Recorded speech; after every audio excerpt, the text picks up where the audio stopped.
Hai, masih bersama saya, Mr. Z Bicara. Tentu saja bicara tentang kebenaran berdasarkan fakta, data, dan realita. Tentu saja didukung dengan sumber informasinya. Teman-teman, terkait dengan gugatan cerai Mbak Im Wong terhadap Paula Verhoeven di Pengadilan Agama Jakarta Selatan telah memasuki tahap akhir, yaitu adanya tahap kesimpulan dan juga putusan pengadilan. Putusan hakim akan menjadi sangat dinantikan oleh semua orang di Indonesia, ya, baik itu yang mendukung Mbak Im Wong maupun yang mendukung Paula Verhoeven. Tentu saja putusan hakim ini akan menjadi krusial dan sangat disorot di tanah air. Hal ini mengapa? Karena persidangan ini memakan waktu yang begitu lama, berlarut-larut. Ya, tentu saja kalau dihitung ini ada sekitar 15 saksi. Ada lebih dari 100 bukti. Ada lebih dari 5 ahli. Sidang hampir full selama 6 bulan, dan tentu saja fokus hanya pada hak asuh anak.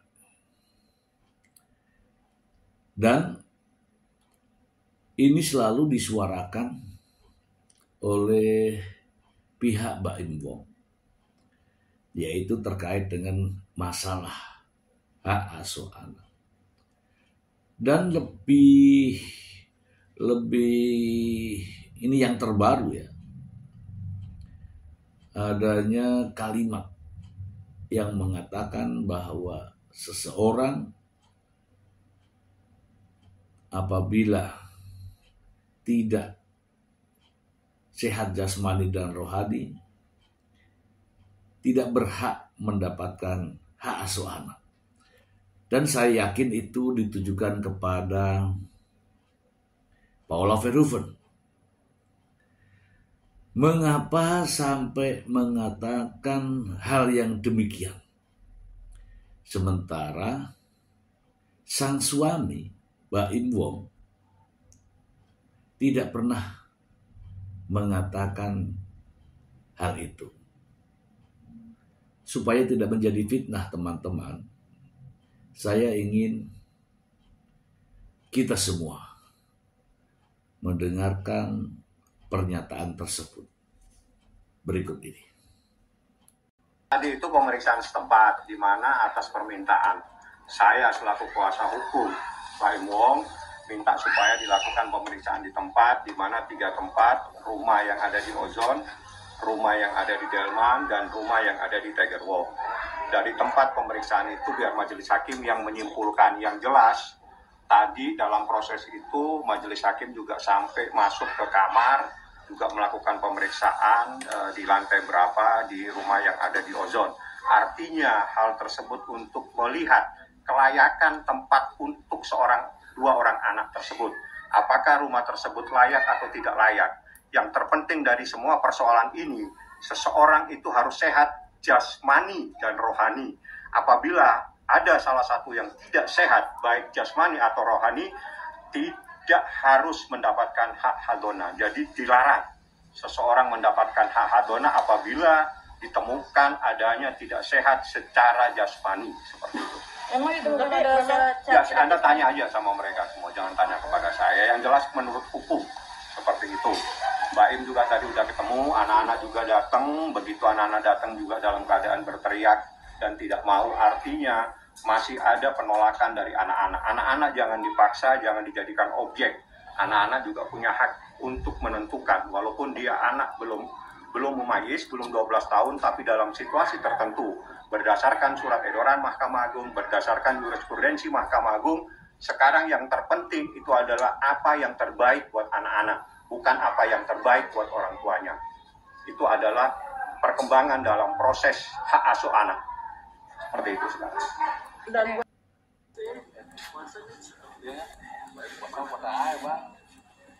Ngobrol dong. Ya. Astagfirullahaladzim. Mulanya sang pengacara ini menjelaskan apa tujuan dan maksud daripada sidang pemeriksaan setempat. Sebenarnya bagus kalau dia berhenti pada kalimat biarlah hakim yang akan menentukan, gitu ya. Tetapi ada sambungannya. Nah, sambungan inilah yang sebenarnya tidak tepat ya untuk diucapkan, karena keputusan saja dari hakim.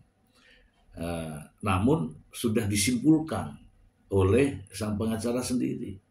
Sementara dia sebenarnya sudah mengatakan bahwa biarlah nanti hakim yang menyimpulkan. Namun tiba-tiba yang bersangkutan ya mendahului kesimpulan dan mengatakan hal tersebut. Supaya tidak tidak bias ya, supaya lebih jelas deh. Mari kita dengarkan slow motionnya berikut ini. Tadi itu pemeriksaan setempat di mana atas permintaan saya selaku kuasa hukum Pak Im Wong minta supaya dilakukan pemeriksaan di tempat di mana 3 tempat, rumah yang ada di Ozon, rumah yang ada di Delman, dan rumah yang ada di Tegerwong. Dari tempat pemeriksaan itu biar majelis hakim yang menyimpulkan. Yang jelas tadi dalam proses itu majelis hakim juga sampai masuk ke kamar, juga melakukan pemeriksaan di lantai berapa di rumah yang ada di Ozon. Artinya hal tersebut untuk melihat kelayakan tempat untuk 2 orang anak tersebut. Apakah rumah tersebut layak atau tidak layak? Yang terpenting dari semua persoalan ini, seseorang itu harus sehat jasmani dan rohani. Apabila ada salah satu yang tidak sehat, baik jasmani atau rohani, tidak harus mendapatkan hak hadona. Jadi dilarang seseorang mendapatkan hak hadona apabila ditemukan adanya tidak sehat secara jasmani, seperti itu. Emang itu ada Ya, Anda tanya aja sama mereka semua, jangan tanya kepada saya. Yang jelas menurut hukum seperti itu. Mbak Im juga tadi udah ketemu, anak-anak juga datang. Begitu anak-anak datang juga dalam keadaan berteriak dan tidak mau, artinya masih ada penolakan dari anak-anak. Anak-anak jangan dipaksa, jangan dijadikan objek. Anak-anak juga punya hak untuk menentukan, walaupun dia anak belum memayis, belum 12 tahun, tapi dalam situasi tertentu, berdasarkan surat edaran Mahkamah Agung, berdasarkan jurisprudensi Mahkamah Agung, sekarang yang terpenting itu adalah apa yang terbaik buat anak-anak, bukan apa yang terbaik buat orang tuanya. Itu adalah perkembangan dalam proses hak asuh anak. Seperti itu sekarang. Ada juga pernyataan yang menarik dari Mbak Im Wong. Ya walaupun secara tidak panjang, namun itu menarik ya. Sepertinya Mbak Im Wong menyadari bahwa kalah menang itu saya sudah nggak berpikir gitu ya. Pokoknya sayalah orang yang pertama mendekatkan anak-anak kepada Paula. Entah ini artinya apa, namun supaya tidak menjadi fitnah, kita simak saja tayangannya. Dan kita setan lagi dibelenggu. Jangan sampai kita menjadi sesuatu hal yang kita inginkan. Untuk kesana yang gampang goda. Dan saya bilang kok. Dan saya sekarang kalau misalnya ditanya gimana sekarang, saya nggak baca, saya nggak mau lihat berita soal saya apapun mau bagus berita soal saya juga. Saya tenang seperti ini dengan anak-anak, fokus. Kalau anak-anak sudah baik sama ibunya, silakan. Sudah saya fokus. Dan bukan berarti mau menang atau kalah saya di pengadilan.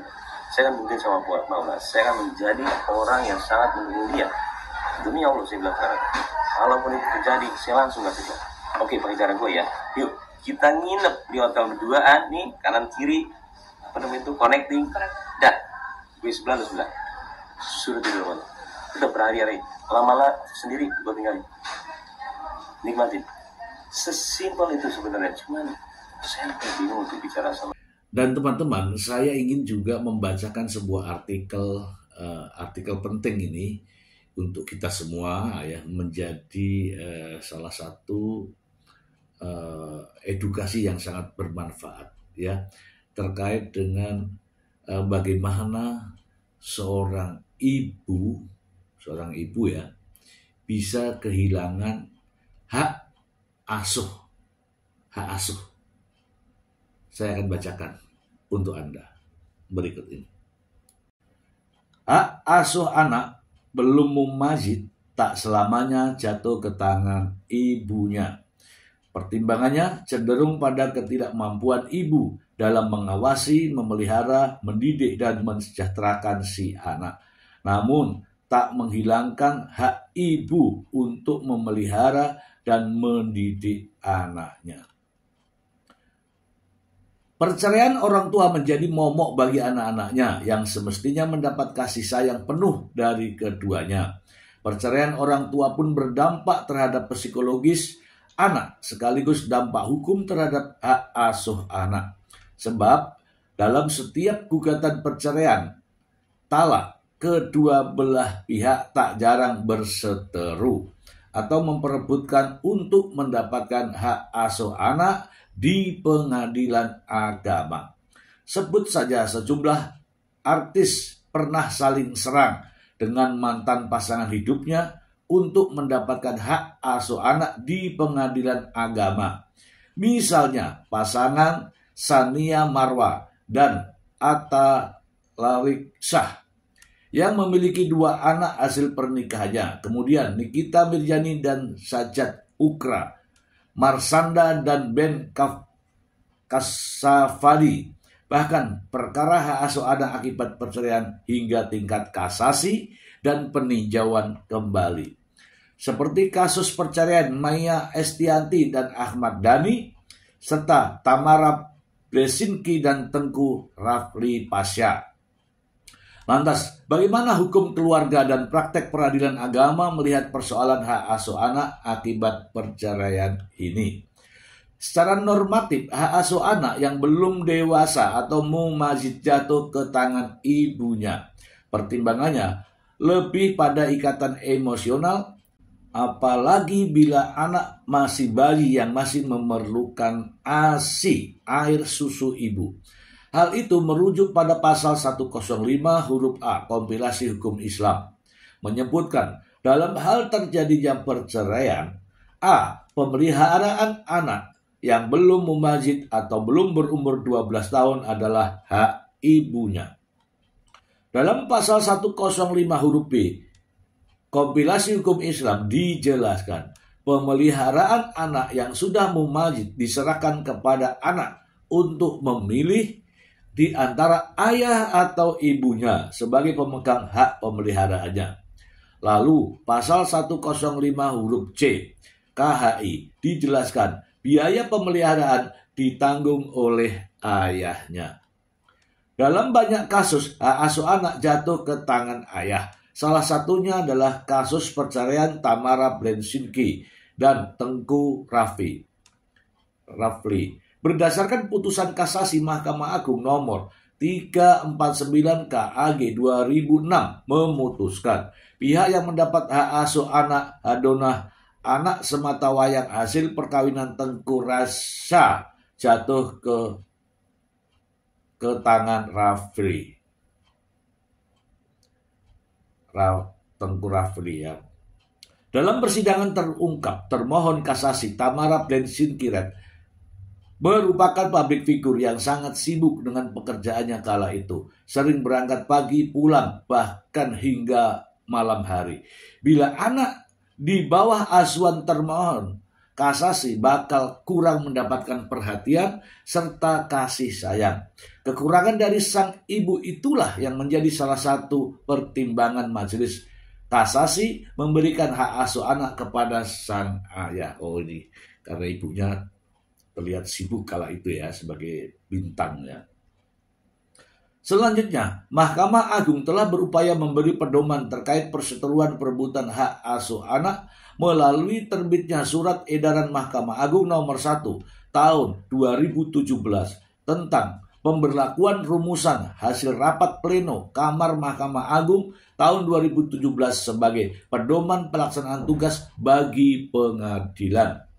Dalam rumusan Kamar Perdata Umum, huruf D menyebutkan hak ibu kandung untuk mengasuh anak di bawah umur setelah terjadinya perceraian dapat diberikan kepada ayah kandung sepanjang pemberian hak tersebut memberikan dampak positif terhadap tumbuh kembang anak dengan mempertimbangkan juga kepentingan, keberadaan, keinginan si anak pada saat proses perceraian. Namun, prinsipnya kedua orang tua berkewajiban memelihara dan mendidik anak-anaknya dengan sebaik-baiknya meskipun keduanya telah bercerai sekalipun hingga anak itu dewasa atau sudah menikah sebagaimana digariskan pada Pasal 45 junto Pasal 41 Undang-Undang Nomor 1 Tahun 1974 tentang perkawinan. Hal ini semata-mata demi kepentingan terbaik bagi sang anak. Bila ada perselisihan penguasaan anak, pengadilan bisa memberikan keputusan siapa yang paling berhak mendapatkan hak asuh anak. Bapak bertanggung jawab atas semua biaya pemeliharaan dan pendidikan yang diperlukan anak. Bila bapak tidak dapat memenuhi kewajiban ini, pengadilan dapat menentukan ibu ikut memikul biaya tersebut. Lalu, pengadilan dapat mewajibkan kepada bekas suami memberi biaya penghidupan dan atau menentukan sesuatu kewajiban bagi bekas istri. Pengajar Hukum Islam Fakultas Hukum Universitas Indonesia Farida Prihatini berpendapat hak asuh anak sebaiknya diberikan kepada ibunya sepanjang anak belum dewasa dan balik. Secara fitrah, ibu lebih dapat mengatur anak dan cenderung telaten mengasuh dan mendidik anak. Namun begitu, tak tertutup kemungkinan hak asuh anak jatuh kepada sang ayah sepanjang ibunya terbukti memiliki kelakuan yang tidak baik dan dianggap tidak cakap untuk menjadi seorang ibu. Dia menjelaskan dalam penentuan siapa yang berhak mengasuh anak dalam perkara gugatan perceraian, cerai talak, perlu mempertimbangkan faktor pekerjaan ayah atau ibu si anak. Yang terpenting, hak asuh anak yang diutamakan, kepentingan yang terbaik bagi sang anak. Ibu pun berhak mendapatkan hak asuh anak meski dianggap kurang mampu. Sebab yang wajib menafkahi anak adalah sang ayah. Meski bercerai, tidak berarti ayah berhenti menafkahi sang anak. Kehilangan hak asuh. Pasca perceraian, sang ibu dapat kehilangan hak asuh anak berdasarkan sejumlah pertimbangan. Seperti tertuang dalam pasal 165 huruf C KHI, seorang ibu dapat kehilangan hak asuh anaknya meskipun masih berusia di bawah 12 tahun apabila pemegang hadanah ternyata tidak dapat menjamin keselamatan jasmani dan rohani anak. Meskipun biaya nafkah dan hadanah telah dicukupi, maka atas permintaan kerabat yang bersangkutan, pengadilan agama dapat memindahkan hak hadanah kepada kerabat lain yang mempunyai hak hadanah pula. si ayah dapat mengajukan permohonan ke pengadilan agama terkait pemindahan hak asuh anak adanah berdasarkan sejumlah alasan-alasan kuat yang mendukung terkabulnya permohonan peralihan hak asuh anak tersebut. Dalam kasus perceraian antara Marsanda dan Ben Kasyafani, misalnya, pengadilan mencabut hak asuh anak yang bernama Sina Amira dari tangan Marsanda, meskipun Sina belum mumazid. Majelis Hakim Pengadilan Agama memutuskan hak asuh kepada sang ayah Ben Kasyafani. Putusan bernomor 0419 tersebut ini dapat dikatakan menyimpang dari ketentuan pasal 105 huruf A Kompilasi Hukum Islam. Pertimbangan majelis cenderung memberi perlindungan yang aman dan pasti terhadap hak asuh, pemeliharaan, pengawasan terhadap si anak. Selain itu, Marsanda saat itu diduga mengidap gangguan kejiwaan bipolar disorder tipe 2. Karenanya, bila diserahkan ke Marsanda sebagai ibu kurang menjamin hak asuh, pengawasan, dan kesejahteraan si anak. Namun demikian, kuasa hak asuh anak tersebut tidak menghilangkan hak Marsanda sebagai seorang ibu untuk memelihara dan mendidiknya sebagaimana diamanatkan pada pasal 45 ayat 1 Undang-Undang Nomor 1 1974, Undang-Undang Perkawinan ya teman-teman. Selanjutnya, anak pun memiliki hak mendapat pengasuhan hingga proses tumbuh kembang dari kedua orang tuanya yang telah bercerai. Pasal 14 ayat 2 Undang-Undang Nomor 25 Tahun 2014 tentang perubahan atas Undang-Undang Nomor 23 Tahun 2002 tentang perlindungan anak menyebutkan dalam hal terjadi pemisahan sebagaimana dimaksud ayat 1, anak tetap berhak A. Bertemu langsung dan berhubungan pribadi secara tetap dengan kedua orang tuanya. B. Mendapatkan pengasuhan, pemeliharaan, pendidikan, dan perlindungan untuk proses tumbuh kembang dari kedua orang tuanya sesuai dengan kemampuan, bakat, dan minatnya. C. Memperoleh pembiayaan hidup dari kedua orang tuanya. Dan D. Memperoleh hak anak lainnya. Norma ini diperkuat oleh Surat Edaran Mahkamah Agung Nomor 1 Tahun 2017 dalam rumusan Kamar Agama poin 4 yang menyebutkan dalam amar penetapan hak asuh anak hadanah harus mencantumkan kewajiban pemegang hak hadanah memberi akses kepada orang tua yang tidak memegang hak hadanah untuk bertemu dengannya. Dalam pertimbangan hukum, majelis hakim harus pula mempertimbangkan bahwa tidak memberi akses kepada orang tua yang tidak memegang hak hadanah dapat dijadikan alasan untuk mengajukan gugatan pencabutan hak hadanah. Oke teman-teman, kita bahas yang ini ya. Jadi sudah banyak diberikan contoh memang benar ya, seperti salah satu contoh hak asuh anak, bisa saja anak itu masih di bawah umur atau belum mumazid, di bawah 12 tahun. Bisa saja hak asuhnya jatuh kepada bapaknya. Tadi sudah diberikan contoh, salah satunya adalah Marsanda. Marsanda dengan Ben Kasyafani ketika mengajukan gugatan cerai, anak ini masih di bawah umur. Namun hak asuhnya diberikan kepada ayahnya. Itu benar. Namun juga harus memperhatikan kondisi Marsanda ketika itu. Tadi sudah dijelaskan, sedang mengalami depresi, ada gangguan kejiwaan, ada gangguan secara rohani. Bahkan hakim mempertimbangkan kalau diserahkan kepada Marsanda, keselamatan anak itu menjadi tidak terjamin, gitu ya teman-teman ya. Jadi benar bisa jatuh ke ayahnya, tetapi ada tetapinya. Satu, ya ini tadi mengalami gangguan kejiwaan seperti yang dialami oleh Marsanda. Contoh lain banyak teman-teman, Tadi dijelaskan ada yang namanya Tamara Belsinki. Pekerjaan Tamara ketika itu bangun pagi, kemudian syuting, kemudian pergi kemana-mana, ke luar negeri, kemana-mana. Sibuknya bukan main. Ya, sibuknya bukan main. Sehingga walaupun anak ini belum mumazid, namun karena pertimbangan situasional, bisa saja hak asuhnya diberikan kepada ayahnya. Demikian juga Mbah Imbong. Mbah Imbong orang paling sibuk. Hari ini ngurusin ini, hari ini ngurusin ini, hari ini ngurusin syuting di mana, ke luar negeri ngurusin ini, ngurusin itu. Mbah Imbong itu super sibuk.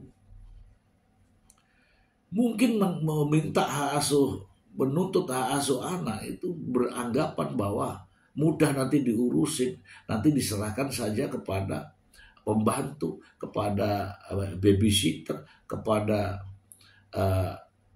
siapa saja. Tapi akhirnya apa? Anak-anak justru tidak diasuh oleh Mbah Imbong sendiri, tetapi diasuh oleh babysitter, oleh pembantu, oleh karyawannya dan sebagainya. Itu juga akan menjadi pertimbangan.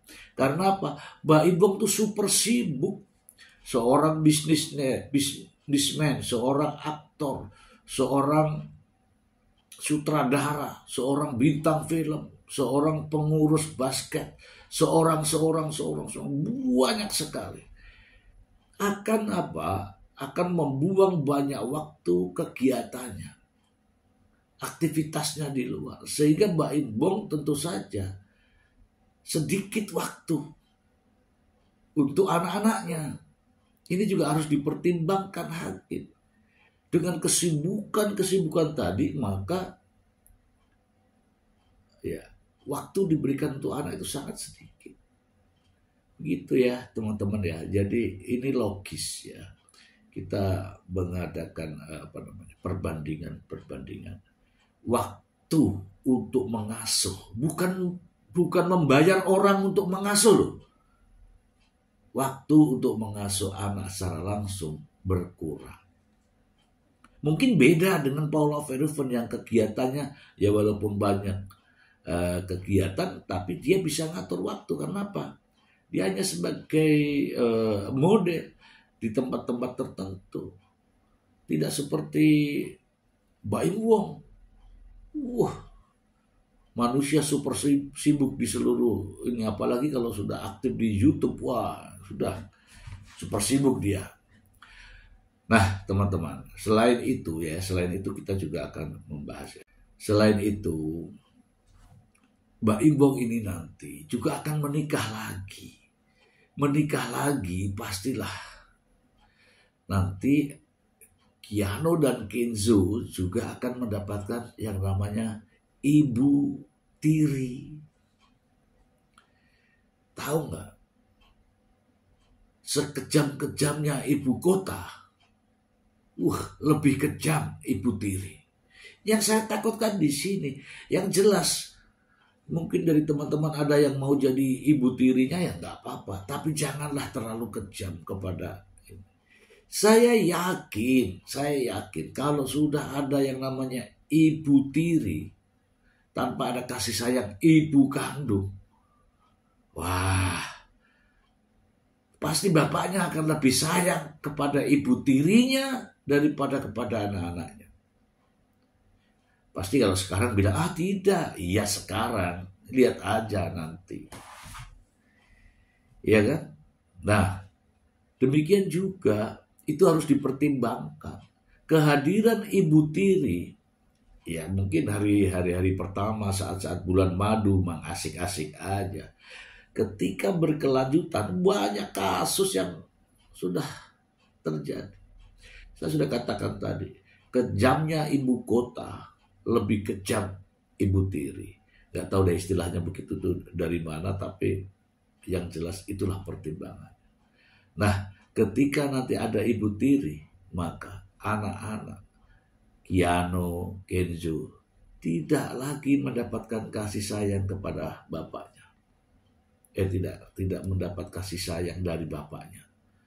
bapaknya akan memberikan kasih sayang kepada mamah barunya. Itu yang benar. Hati-hati itu. Hati-hati. Hati-hati. Pak Hakim juga mempertimbangkan ini. Iya ya, kalau Mbak Im nanti nikah nanti ada kehadiran Ibu Tiri. Wah, Ibu Tiri nanti akan mempengaruhi dong hak asuh anak. Karena apa? Ibu Tiri ini biasanya itu lebih kejam. Hanya sayang kepada papahnya. Pada akhirnya papahnya akan sayang kepada Ibu Tiri ini. Anaknya sesuai dengan permintaan Ibu Tiri. Ya, itulah banyak pertimbangan. Ya, bisa saja sih jatuh ke tangan bapaknya, tapi akibatnya nanti akan seperti itu. Lebih baik begini saja ya. Ada juga tadi sudah dikatakan kepada dalam konferensi pers ya, bahwa Mbak Im juga tidak penting lagi menang kalah. Bahkan dia juga mengatakan, saya seorang laki-laki, saya juga ingin bebas. Itu maknanya adalah Mbak Im Wong kalau nanti kawin lagi, anak-anaknya bagaimana? Makanya sebaiknya hak asuh anak ini saran aja ya kepada hakim, hak asuh anak ini diberikan kepada ibunya agar lebih fokus, lebih terpelihara dan lebih terjamin. Semoga bermanfaat. Terima kasih.